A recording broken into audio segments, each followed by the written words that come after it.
So there's the ice chest. As you can see, the lid is off of it. And there is the makeshift coffin I just made for my neighbor's cat out of duct tape and wrapping paper. She said something about she tells her kids when they die,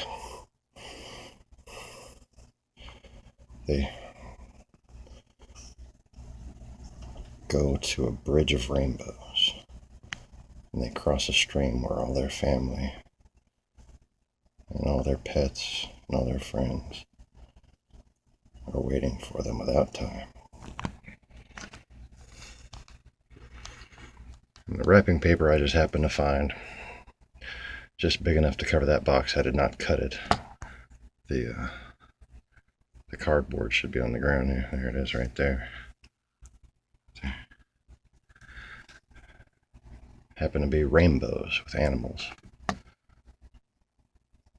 So,